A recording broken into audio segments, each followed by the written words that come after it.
Maka pada kesempatan kali ini kita akan bahas beberapa poin atau kiat-kiat yang semoga dengan menjalankan kiat-kiat tersebut Allah selamatkan kita dari berbagai macam fitnah dan kita bisa istiqamah. Yang pertama paling utama adalah berdoa kepada Allah dengan doa yang serius. Bukan doa asal-asalan. Karena kita yakin tidak ada yang bisa beri petunjuk kepada hati kita kecuali Allah Subhanahu wa taala. Allah berfirman, "Walaula fadlullahi 'alaikum wa rahmatuhu ma zaka minkum min ahadin abada walakinallaha yuzakki man yasha." Kalau bukan karunia Allah dan rahmat Allah, maka tidak seorang pun dari kalian yang saleh, yang baik. Walakinallaha yuzakki man yasha, tapi Allah menjadikan siapa yang saleh dari yang Allah sukai. Ini dalil bahwasanya tidak mungkin seorang bisa saleh kecuali kalau Allah yang menjadikan dia saleh. Dalam surat An-Nur ayat 21. Surat An-Nur ayat 21. Sampai Nabi Muhammad SAW saja kalau Allah tidak jaga, maka dia bisa tergelincir. Dalam surat Al-Isra Allah berfirman ayat 73 sampai 75, Allah berfirman, "Walaula an tsabbatnaka laqad kitta tarkanu ilaihim syai'an qalila." Walaula an tsabbatnaka, kalau bukan kami yang kokohkan hatimu ya Rasulullah, ya, laqad kitta tarkanu ilaihim syai'an qalila. Hampir-hampir kau terbawa oleh mereka sedikit demi sedikit. Sedikit demi sedikit. Sampai kalau kita baca buku tafsir, ketika Rasulullah berdakwah di Makkah, datang orang-orang kafirin, kemudian kasih ide sama Nabi. Wahai Muhammad, bagaimana kalau begini? Bagaimana kalau begini? Kasih ide-ide. Bagaimana kalau kau usir dulu orang-orang miskin, biar kami mau ngaji khusus. Yang miskin jangan ajak dulu, kita yang kaya-kaya dulu. Kan nanti kalau kita yang kaya-kaya dapat hidayah, yang lain pada ikut. Sampai Rasulullah hampir terbawa, karena ide bagus. Yang miskin minggir dulu, kita yang kaya-kaya dulu, pembesar-pembesar Quraisy dulu. Nanti kalau kita sudah dapat hidayah, kan yang lain ikut. Rasulullah hampir terbawa, sampai Allah turunkan firman-Nya, ya. Wasbir nafsaka ma'al ladzina yad'una rabbahum bil ghadati wal asyrin wajha. Wala ta'du aynaka anhum tiridun zinatal hayatid dunya. Wala tuti' man aghfalna qalban dzikrina wattaba'a kana amruhu furata. Allah turunkan dalam surat Al-Kahfi. Kata Allah, sabarkanlah dirimu bersama orang-orang miskin tersebut yang berdoa kepada Allah, beribadah kepada Allah pagi dan petang, yang berharap wajah Allah. Mereka orang ikhlas, sabar bersama mereka. Kenapa disebutkan oleh sebagian ahli tafsir? Karena Rasulullah mikir idenya orang-orang kafir.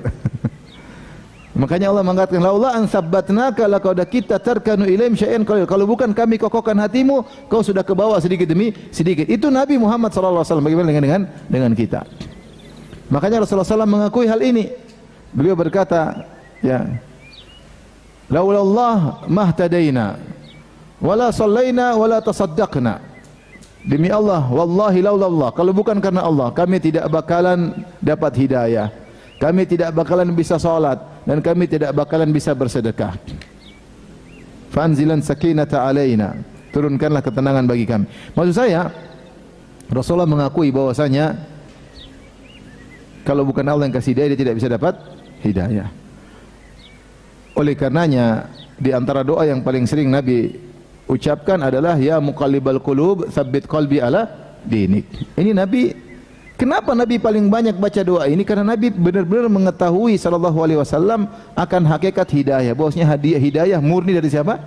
Dari Allah. Hidayah murni dari Allah. Kalau Allah tidak tegarkan hati, enggak bisa kita tegar hati kita ini. Lihatlah orang-orang munafikin, lihatlah paman Nabi Abu Thalib, kurang apa lagi untuk sebab hidayah. Dia kenal Nabi sejak kecil. Ini ponakan yang sangat dia cintai, lebih dia cintai daripada anak-anaknya sendiri. Dia tahu kejujuran sang Nabi Muhammad sallallahu alaihi wasallam. Bahkan dalam sebagian hadis, meskipun diperselisihkan, Abu Thalib pernah membawa Nabi, diingatkan oleh pendeta Bahira di negeri Syam, ingat ini Nabi.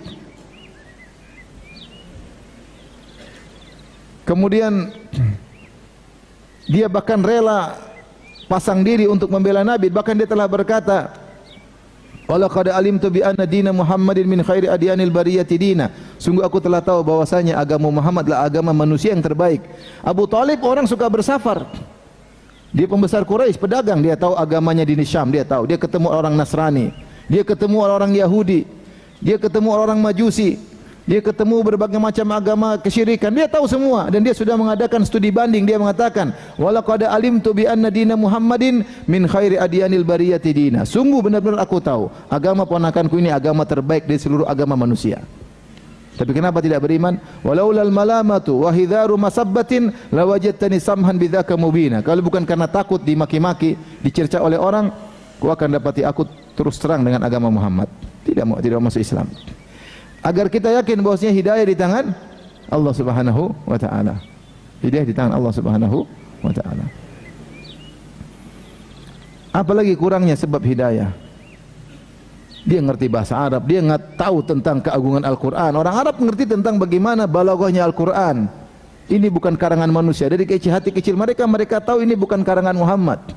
Sampai mereka menuduh Muhammad dibantu oleh banyak orang. Karena tidak bisa bikin bagaimana kata-kata yang terucap dalam Al-Quran itu luar biasa. Tapi hidayah di tangan Allah Subhanahu wa taala. Oleh karenanya Rasulullah SAW berdoa, "Ya muqallibal qulub, wahai pembolak balik hati." Benar, hati kita ini bisa goyang dengan satu sebab aja. Seorang dengar syubhat satu aja, dia bisa berubah imannya, bisa hancur imannya. Ya akhi, sebagian orang coba dengar syubhat ateis, langsung ragu dengan Tuhan. Ngeri zaman sekarang. Saya enggak usah bicara di Indonesia. Bahkan di Arab Saudi dibikin lajnah anti ateis karena banyak orang terpengaruh. Ada anak muda yang terpengaruh, maka dibuat lajnah untuk mengembalikan fitrah mereka. Fitrah yang begitu kuat bahwasanya Tuhan itu ada bisa hancur gara-gara syubhat yang terlalu kuat. Banyak orang rusak ya gara-gara ngelihat syubhat. Jangankan antum menuntut ilmu, banyak yang terjatuh. Tadinya tidak suka bid'ah jadi suka ikut melakukan apa? Bid'ah. Maka bahkan membela ahlul bid'ah. Bahkan mulai ragu dengan dakwah tauhid. Ada orang berubah. Tadinya bikin kajian tentang kitab Ahlus Sunnah, berubah jadi kitab Ahlul Bidah, dia ngajarin. Berubah. Syubhat begitu kuat. Ngeri. Belum syahwat. Waduh, ngeri luar biasa. Kasihan anak-anak muda yang hafiz Quran, tahu-tahu dicekokin dengan nonton film yang tidak, rusak semua yang dia pelajari selama ini. Kasihan. Ngeri. Kemudian apa yang dia tonton tersebut mengakar dalam hatinya sehingga menyertai kehidupannya, bahkan nanti kalau sudah berkeluarga tetap mengakar dalam hatinya. Tontonan yang susah hilang filenya, mengerikan. Jadi mau saya, dengan salah pandang, salah melihat, salah mendengar, kita bisa goyang, bisa rusak. Ya.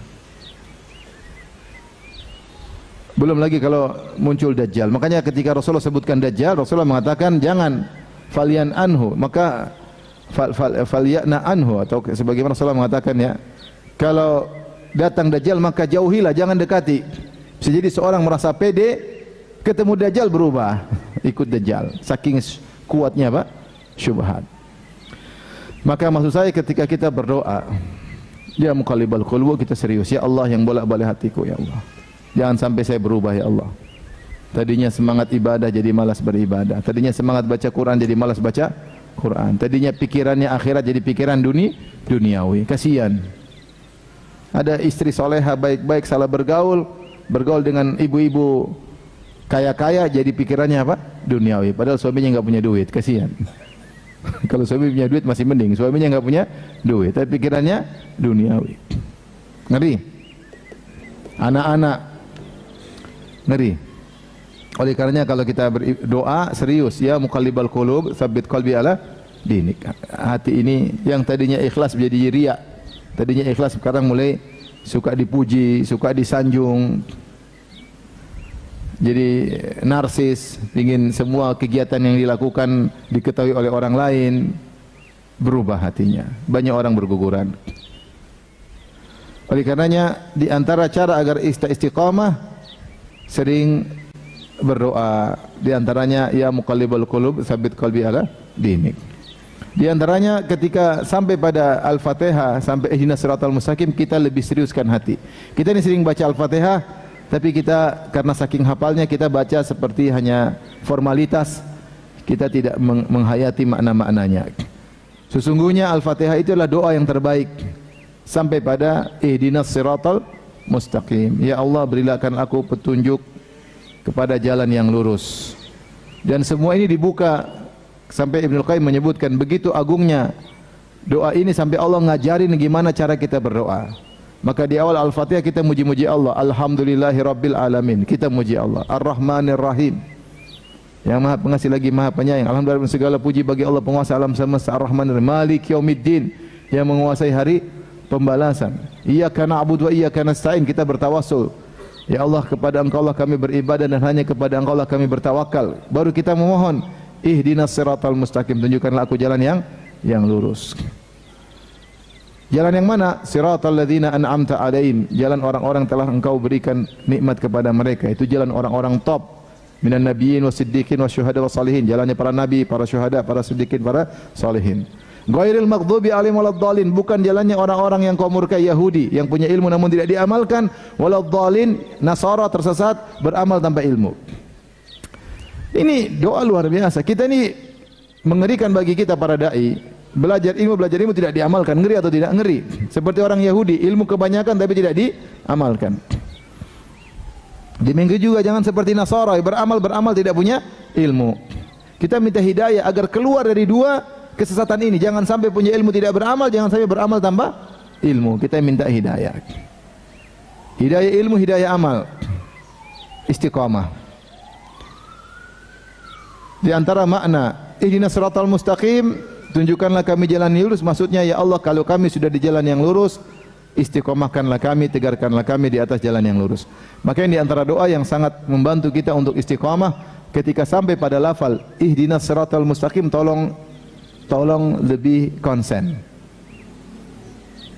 Bahwasanya kita sangat butuh hidayah di zaman sekarang ini.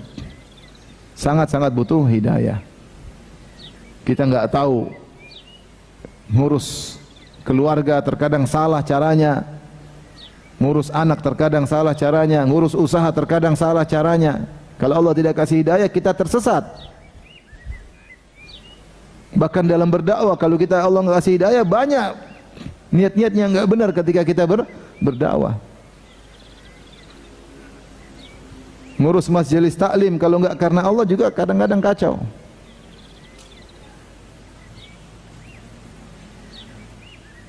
Dan ini kenyataan, sekarang betapa banyak ya. Fitnah-fitnah luar biasa ya, fitnah luar biasa.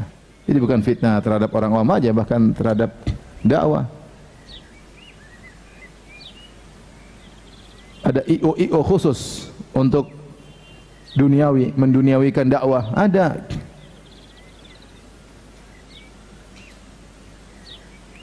Fitnah yang merusak marwah dakwah. Oleh karenanya sering berdoa, di antaranya tadi ya muqallibal qulub, kemudian di antaranya doa juga adalah ihdinas siratal mustaqim. Kemudian di antaranya doa zikir pagi petang, jangan lupa, karena di antara doa-doa zikir pagi petang ada doa-doa agar Allah menjaga kita. Ya.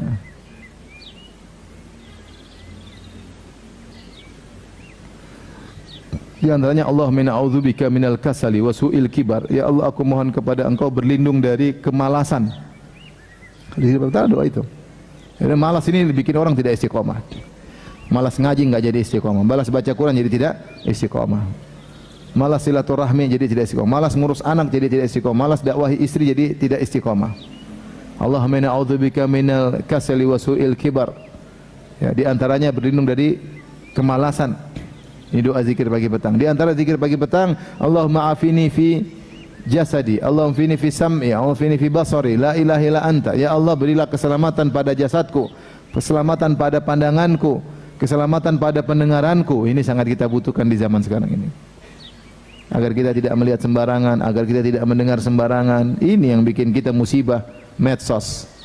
Seorang nonton di medsos beritanya yang menyampaikan perempuan cantik, terbuka rambutnya, terbuka auratnya, kelihatan sebagian dadanya, seksi menor. Habis nonton gitu setengah jam terus lihat istrinya, Allahu Akbar. Ini musibah apa ada di rumah ini? Istri jadi hambar, tidak cantik lagi. Jadi tidak hasrat lagi sama istri. Kenapa mata kita sering melihat yang haram? Dan kalau sudah memandang yang haram ini sangat pengaruh luar biasa kepada kekhusyuan hati. Pengaruhnya luar biasa. Makanya Al-Qurtubi mengatakan bahwasanya hati ini corongnya ada banyak. Ada pendengaran, penglihatan, pembicaraan. Tapi yang paling besar corongnya mata. Yang paling kuat pengaruhnya ke hati adalah pandangan. Ya. Diproyeksikan langsung dengan kuat di hati, sulit untuk dihilangkan. Itu pandangan. Sementara kita zaman sekarang fitnah pandangan luar biasa. Akhirnya berefek pada yang lain, efek domino. Istri jadi kelihatan tidak cantik, mulai kita sering melihat yang haram, mulailah suka nonton yang macam-macam, mulailah malas beribadah, mulailah tidak khusyuk ketika salat, baca Quran seakan-akan suatu beban yang berat, baru baca sedikit sudah malas. Dan seterusnya efek domino. Dimulai dari tidak menjaga pandangan. Oleh karenanya di antara doa zikir pagi petang, Allahumma afini fi jasadi, Allahumma afini fi sam'i, Allahumma afini fi basari, la ilaha illa anta. Ya Allah, aku berlindung, minta keselamatan pada jasadku, pada penglihatanku, pada pendengaranku. Ngeri. Di antara zikir pagi petang, Allahumma alimal ghaibi wasyahadah, Allahumma alimul fatiras samawati wal ard, alimul ghaibi wasyahadah, rabb kulli syai'in wa malaikah, asyhadu an la ilaha illa anta, a'udzubika min syarri nafsi wa syarri syaitani wa syirkih. Di antara doa zikir pagi petang, a'udzubika min syarri nafsi, ya Allah, aku berlindung kepada Engkau dari keburukan jiwaku, wa syarri syaitani wa syirkih, dan keburukan syaitan dan jerat-jeratannya. Ini berlindung karena rusaknya seorang dari dua hal, penyakit internal dan penyakit eksternal. Eksternal syaitan menggoda, internal hatinya yang ingin keburukan. Hati ini punya syahwat, punya nafsu, mengajak kepada keburukan. Inna nafsa la ammaratun bisu. Sungguh jiwa itu benar-benar sering mengarah kepada keburukan. Pingin ini, pingin ini, pingin ini, pingin ini. Datang setan gayung bersambut. Jiwa ini kan pingin rileks, pingin hiburan, pingin nonton, pingin dengar, pingin santai, pingin tidur. Jiwa ini punya macam-macam. Jarang-jarang jiwa pingin bersedekah, jarang-jarang. Ada orang minta baru terketuk pingin sedekah. Tiba-tiba diam-diam pingin sedekah, jarang-jarang, kecuali orang sudah terbiasa. Tiba-tiba diam-diam pingin salat malam, jarang-jarang, kecuali yang sudah terbiasa. Yang kepinginnya apa? Jiwa ini pingin nonton, pingin dengar berita, dengar cerita gibah, bantah-bantahan. Itu jiwa senangnya begitu. Maka kita berlindung dari a'udzubika min syarri nafsi. Aku berlindung dari keburukan jiwaku, wa syarri syaitani wa syirkih, dan dari keburukan syaitan dan jeratan-jeratannya dan seruannya. Taib. Ini yang pertama, sering berdoa, jangan lupa zikir pagi petang, niatkan untuk apa? Istiqamah. Enggak ada yang bisa selamatkan kita, mau ustaz mau siapapun bisa terjatuh. Ya, yang punya ilmu pun bisa tergelincir. Kena syubhat tahu-tahu jadi liberal, bisa. Kena syubhat jadi pluralis. Ngeri. Maka berdoa kepada Allah Subhanahu wa taala. Terutama ibu-ibu yang mungkin di rumah banyak waktu luang, ya, akhirnya hobinya medsos. Instagram punya akun, Facebook punya akun, bahkan 2 akunnya. WhatsApp terlalu banyak grup di WhatsApp, waktu habis. Maka hati-hati ya, jangan sampai salah pergaulan, jangan sampai salah melihat ya, jangan sampai salah mendengar.